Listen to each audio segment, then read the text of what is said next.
Le FC Barcelone s'est imposé par la marque de 2-1 contre Atlético Madrid pour cette 30e journée de la Liga 2025-2026. Avec cette victoire, le Barça reste à la première place avec une avance de 7 points alors qu'il manque seulement 8 rencontres à ce calendrier en Liga. Et en fait, c'est la première vidéo d'un débrief qui va être spécial Atlético Madrid en ce mois d'avril. Parce qu'évidemment, une bataille est gagnée pour le Barça, mais pas la guerre parce que le Barça va se revoir encore une fois contre l'Atlético ce mercredi pour la Ligue des Champions et le mardi d'après pour le match retour justement de ces quarts de finale de Ligue des Champions. Et aussi restez jusqu'à la fin de la vidéo parce qu'évidemment on va mentionner un petit peu les deuxièmes de Liga. On va parler de la rencontre de Majorque contre le Real que j'ai pu voir à 90%, mais j'ai assez vu pour avoir une petite conclusion de mon côté de ce qui s'en vient contre le Bayern de Munich. Non, victoire qui était totalement nécessaire alors que aujourd'hui on savait même pas si le Barça allait gagner contre l'Atlético et alors que moi et je pense que la plupart de la communauté footballistique avait assumé que le Real allait gagner contre Majorque, que le Real perde ses 3 points et que le Barça en gagne 3 alors que c'était un match qui était très compliqué a priori, surtout en tenant compte de l'absence de Rafinha, le meilleur joueur du Barça, c'est plus qu'une victoire aujourd'hui. Puis même si le match, il s'est joué à ça. Et justement, ça me rassure pas face aux prochaines rencontres qui s'en viennent du Barça Atlético en Ligue des Champions.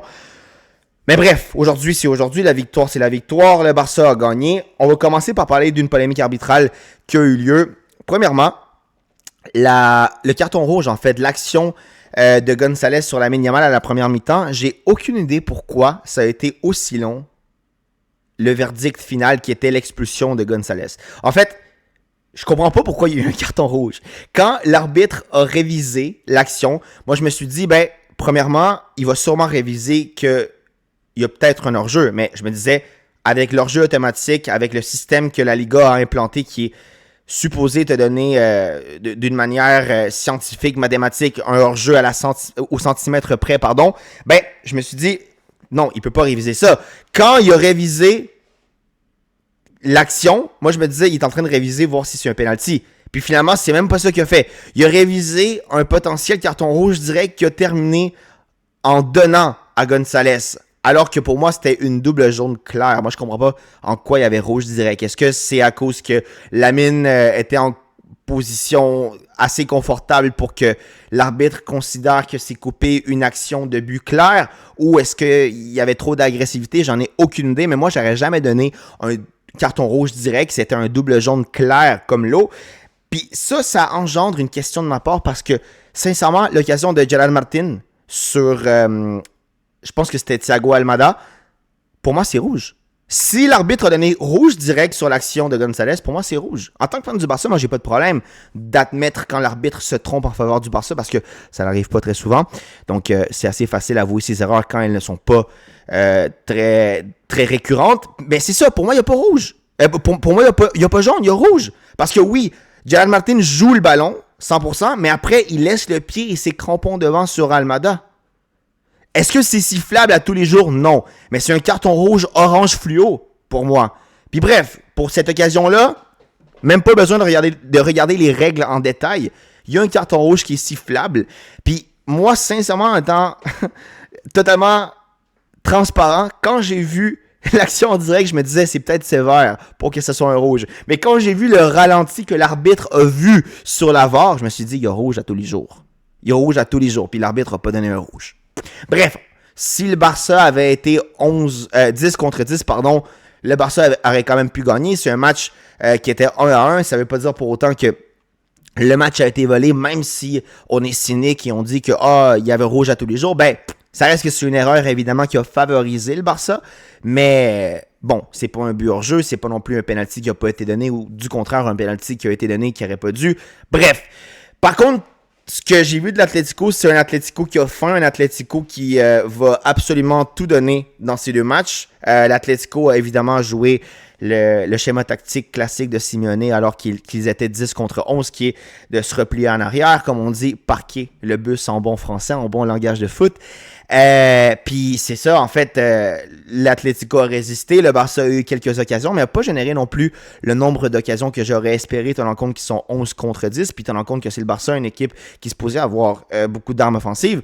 Mais bref, sans Rafinha, il faut se l'attendre, puis aussi, avec Lewandowski et Ferran en avant, il faut s'en attendre aussi, parce que oui, Lewandowski marque un but, mais c'est un but qui est totalement chanceux. Puis Ferran cherche un autre club. Si les rumeurs sont réelles qu'il y a des équipes qui veulent l'acheter pour 30, 40, 60 millions, vendez-le. Qu'est-ce que vous attendez? Il n'y aura pas meilleure offre que ça pour Ferran. Il y a des fois que le Barça a vendu des joueurs, puis après ça, ils ont regretté. Je vous promets, je donne tout ce que j'ai en ma possession pour vous dire que si Ferran est vendu pour 40 millions, personne ne va regretter. Personne ne va regretter. En bas de 20 millions, je dirais, OK, peut-être pas, mais 25 millions et plus, vendez Ferran Torres, s'il vous plaît. Même en tant qu'ailier, quand il a remplacé Rashford, quand Lewandowski est entré, c'est pas un joueur qui est utile pour ce Barça-ci. Est-ce qu'il peut être utile pour d'autres équipes européennes? Peut-être, mais pas pour le Barça. Tout simplement, ça marche pas, surtout pas avec la philosophie que Flick impose à son équipe, où tout le monde doit être capable de jouer avec le ballon, même le neuf, comme le défenseur central. Et l'expérimentation de Olmo, en relation avec Fermin aussi, qui jouait en faux neuf pendant les premiers instants du match. J'ai pas détesté ça. Hein. J'ai pas détesté ça. Je dis pas que Olmo ni Fermin sont des profils aptes à assumer à long terme le rôle de neuf au faux neuf dans ce cas-ci, mais si le Barça veut aller chercher un neuf, pas nécessairement un neuf qui marque beaucoup de buts, mais un neuf qui est capable de jouer dos jeu, un neuf qui est capable de combiner avec les milieux de terrain pour pas seulement être capable de marquer, mais bien distribuer des ballons aux ailiers du Barça qui sont Lamine et Rafinha, qui ont beaucoup de buts à leur statut, ben moi je détesterais pas ça. À suivre. Mais bon, pour la Ligue des Champions, moi j'aimerais ça voir Lewandowski titulaire. Connaissant Flick, ça me surprendrait pas qu'il mette Ferran. Mais moi, j'aimerais vraiment ça voir Lewandowski titulaire avec Lamine à droite et évidemment Rashford à gauche. Rashford qui marque le 1-1 du Barça. Un bon but, mais Rashford, il me convainc pas. On va ressentir l'absence de Rafinha. Il marque son but, c'est un beau but, tout ce que tu veux. Quoique le gardien aurait pu faire mieux. Mais en fait, ce qui m'a surpris, c'est que de son pied gauche, il a marqué. Et Rashford, comme on le sait, il est très droitier. Donc, je suis satisfait du résultat. Insatisfait du manque d'occasion que le Barça a eu durant cette deuxième mi-temps, alors qu'ils avaient un homme de plus. C'est de la manière que l'Atlético a résisté. C'est une équipe très résiliente, puis encore une fois, en Ligue des Champions, c'est pas nécessairement la meilleure équipe qui passe, mais bien la plus résiliente. Donc ça m'inquiète un peu. Puis aussi, qu'est-ce qui m'inquiète, c'est que l'Atlético avait pas toutes ses armes. Par exemple, Llorente ne jouait pas aujourd'hui. Et probablement qu'il va y avoir un meilleur Atlético en termes d'effectifs pour le match aller.